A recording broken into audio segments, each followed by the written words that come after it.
تو اس سے معلوم ہوا کہ آپ علیہ الصلاۃ والسلام کا استاد کوئی نہیں تھا، آپ علیہ الصلاۃ والسلام کو سکھانے والی پڑھانے والی ذات صرف اللہ تعالیٰ کی ذات ہے۔ تو فرمایا کہ الرحمن علم القرآن، رحمان نے اپنے محبوب کو قرآن سکھایا، خلق الانسان، اور اس پروردگار نے انسانیت کی جان محمد کو پیدا کیا، علمہ البیان، اور اس پیارے محمد کو ما کانا ما یکون کا بیان انہیں سکھایا، یعنی جو کچھ ہونے والا ہے یا جو کچھ ہونے والا تھا اللہ نے سب کا علم جو ہے اپنے حبیب کو سکھایا۔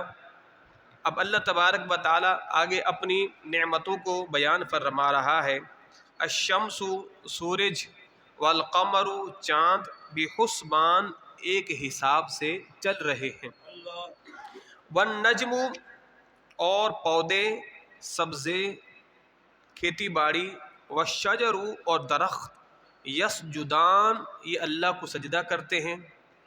زمین کی کائنات کی کوئی چیز ایسی نہیں ہے کہ جو مالک کے حضور سر بسجود نہ ہوتی ہو، یہاں تک کہ سمندر میں پلنے والی مچھلیاں بھی اللہ کو سجدہ کرتی ہیں، اس کی عبادت کرتی ہیں۔ یہ درخت، یہ پتے، یہ حشرات الارض، یہ چرند پرند درند سب اللہ کی تسبیح بیان کرتے ہیں، اللہ کو سجدہ کرتے ہیں۔ تو فرمایا کہ درخت بھی اللہ کو سجدہ کرتے ہیں اور یہ سبزہ بھی اللہ کو سجدہ کرتا ہے۔ والسماء رفعها ووضع المیزان، اور وہ پروردگار اس نے آسمان کو بلند کیا، ووضع المیزان اور اس نے ترازو رکھا۔ تو قیامت کے دن اللہ تبارک و تعالیٰ ترازو رکھے گا، اور جس ترازو میں بندوں کے اعمال بد اور اعمال خیر کو جو ہے اللہ تولے گا۔ تو فرمایا اللہ تطغوا فی المیزان، اور تم بھی میزان میں بے اعتدالی نہ کرو، یعنی تم بھی اپنے دنیا کے روزمرہ معمولات میں وزن کا حساب صحیح لگاؤ، اور کسی کو وزن میں کمی بیشی کے ساتھ تول کر نہ دو۔ اور اس کو ہم نے سورۃ مطففین کے اندر نماز فجر میں درس میں بیان کیا تھا، ویل للمطففین، اللہ فرماتے ہیں ہلاکت ہے ان لوگوں کے لیے کہ جو ناپ تول میں کمی کرتے ہیں۔ وَأَقِيمُوا الْوَزْنَ بِالْقِسْطِ وَلَا تُخْسِرُوا الْمِيزَانَ، اللہ ارشاد فرماتے ہیں انصاف کے ساتھ تول کو قائم کرو اور وزن کو نہ گھٹاؤ۔ وَالْأَرْضَ وَضَعَهَا لِلْأَنَامِ، اور ہم نے زمین کو مخلوق کے لیے بچھا دیا، فِيهَا فَاكِهَةٌ، اس میں پھل ہیں میوے ہیں، وَالنَّخْلُ ذَاتُ الْأَكْمَامِ، اور غلاف والی کھجوریں ہیں۔ تو کھجوروں میں پہلے غلاف ہوتا ہے، پھر اس کا غلاف ہٹتا ہے، پھر اس کے وہ جو ہے جناب علی شگوفے نکلتے ہیں، پھر وہ پکتے ہیں، پھر وہ کھجوریں اور چھوارے تیار ہوتے ہیں۔ تو فرمایا کہ اللہ نے غلاف والی کھجوریں تمہارے لیے تیار کی ہیں۔ والحب ذو العصف والریحان، اور بھس کے ساتھ اناج، یعنی ایک وہ اناج ہے کہ جو اناج ہے، اور ایک وہ اناج جس میں بھوسا ہے جیسے گندم۔ فرمایا کہ بھس کے ساتھ اناج، تاکہ اناج تم کھلاؤ، اور بھوسا وہ تمہارے ان دنوں میں کام آتا ہے کہ جب تمہارے پاس اناج نہیں ہوتا، تاکہ اس کو تم اسٹاک کر کے بھی رکھ سکتے ہو۔ تو اسی طرح اللہ نے انسانوں کے لیے بھی ایک اسٹاک خوراک بنائی ہے، جانوروں کے لیے بھی بنائی ہے۔ انسانوں کے لیے یہ ہے کہ اس زمانے میں عرب کے دور میں لوگ گوشت کو سکاتے، اس کو نمک لگاتے اور اس گوشت کو اسٹاک کر لیتے، اور سفر میں اس گوشت کو استعمال کرتے۔ اسی طرح اللہ نے جانوروں کے لیے بھی بھوسا جو ہے ایسی خوراک بنائی ہے کہ جس کو آپ سالوں سال اسٹاک کرتے اس کو جانوروں کو کھلا بھی سکتے ہیں۔ فرمایا کہ والحب ذو العصف، بھوس کے ساتھ اناج، والریحان، اور خوشبو کے پھول اللہ نے تمہارے لیے، ریحان پھول کو کہتے ہیں، تو فرمایا اللہ نے تمہارے لیے پھول کے جو ہے وہ خوشبو والے پھول بھی پیدا فرمائے ہیں۔ فَبِأَيِّ آلَاءِ رَبِّكُمَا تُكَذِّبَانِ، اے جن و انس تم اپنے رب کی کون کون سی نعمت کو جھٹلاؤ گے۔ اللہ پھر آگے ارشاد فرماتا ہے خلق الانسان من صلصال کالفخار، اس نے آدمی کو بجتی ہوئی مٹی سے پیدا کیا۔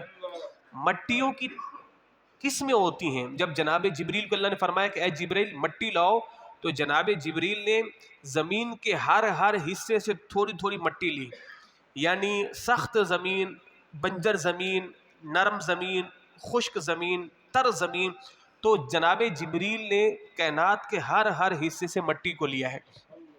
اب آپ دیکھیں نا، کچھ زمین کے لوگ سخت مزاج کے ہوتے ہیں مٹی کی وجہ سے، ٹھیک ہے، اور کچھ لوگ نرم مزاج کے ہوتے ہیں مٹی کی وجہ سے، ٹھیک ہے، تو یہ مٹیوں کا فرق ہوتا ہے۔ تو فرمایا کہ ہم نے انسان کو بجتی ہوئی مٹی، پھر جناب آدم علیہ نبی السلام کا جب خمیر تیار کیا گیا اور پھر اس مٹی کا پتلا بنا کر اس کو رکھا گیا، اور پھر اس پر ہوائیں کبھی ادھر سے گزرتی کبھی ادھر سے گزرتی، تو ہواؤں کے گزرنے سے مٹی بجنا شروع ہو گئی۔ تو فرمایا کہ ہم نے انسان کو بجتی ہوئی مٹی سے پیدا کیا، اور یہی وجہ ہے کہ انسان کے مزاج میں، انسان کی طبیعت کے اندر بھی بجنا ہے۔ مثال کے طور پر اس کا جو ہے بلا وجہ کھڑکنا، بلا وجہ اتاولا ہونا، بلا وجہ شور شرابہ کرنا، یہ بھی انسان کی طبیعت کے اندر ہے۔ تو فرمایا کہ اس نے آدمی کو بجتی ہوئی مٹی سے پیدا کیا، جیسے کہ ٹھیکری، آپ نے ٹھیکری دیکھی نا کہ وہ مٹکے کو توڑا جائے تو اس کو ٹھیکریاں کہتے ہیں۔ تو فرمایا کہ جیسے کہ ٹھیکری ہوتی ہے، اللہ نے ایسے مٹی سے انسان کو پیدا فرمایا۔ وَخَلَقَ الْجَانَّ مِن مَارِجٍ مِّن نَارٍ، اور اس نے جن کو پیدا فرمایا اس آگ سے کہ جس آگ میں دھواں نہیں ہے، بغیر دھوئیں والی آگ سے اللہ نے جنوں کو پیدا فرمایا۔ فَبِأَيِّ آلَاءِ رَبِّكُمَا تُكَذِّبَانِ، تو تم دونوں اپنے رب کی کون کون سی نعمت کو جھٹلاؤ گے؟ تو دونوں سے مراد انسان بھی ہیں، جن بھی ہیں۔ اللہ نے جنوں پر بھی نعمت کی ہے اور انسانوں پر بھی۔ یہ دو مخلوق ہیں، جن اور انسان۔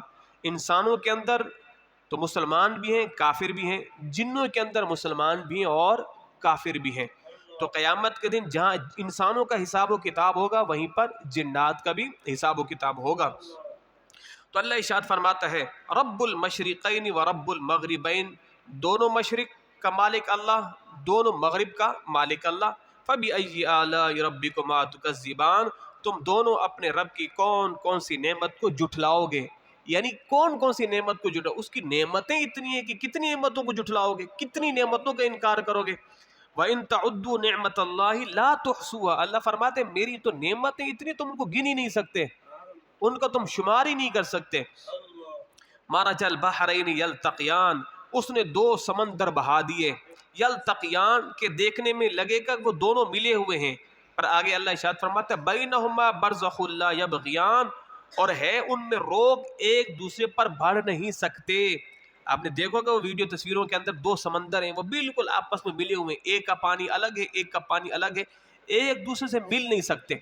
بظاہر آپ کو ملے ہوئے نظر آئیں گے پر ملے ہوئے نہیں ہیں۔ اللہ فرماتا ہے دو سمندر جاری کیے جنہیں تم دیکھو گے ملا ہوا، پر وہ ملے ہوئے نہیں ہیں، ایک کا پانی نمکین ہے اور ایک کا پانی کھارا ہے۔ فَبِأَيِّ آلَاءِ رَبِّكُمَا تُكَذِّبَانِ، تم اپنے رب کی کون کون سی نعمت کو جھٹلاؤ گے؟ یخرج منہما اللؤلؤ والمرجان، اور اس نے تمہارے لیے پانی سے موتی اور مونگا، یاقوت مرجان اللہ نے نکالے ہیں۔ فَبِأَيِّ آلَاءِ رَبِّكُمَا تُكَذِّبَانِ، تم اپنے رب کی کون کون سی نعمت کو جھٹلاؤ گے؟ وَلَهُ الْجَوَارِ الْمُنشَآتُ فِي الْبَحْرِ كَالْأَعْلَامِ، اور اسی کی ہیں وہ چلنے والی دریا میں اٹھی ہوئی کشتیاں کہ جیسے پہاڑ ہوں۔ اللہ فرماتے یہ جو تم دیکھتے ہو نا کہ آج تو جناب علی 16 منزلہ کشتیاں لوگوں نے تیار کر لی ہیں، 16 منزلہ، اور تم اگر آپ دیکھیں لگے کہ جیسے کوئی پہاڑ چل رہا ہے پانی کے اندر۔ تو فرمایا اسی کی ہیں وہ چلنے والیاں کہ دریا میں اٹھی ہوئی ہیں کہ جیسے پہاڑ۔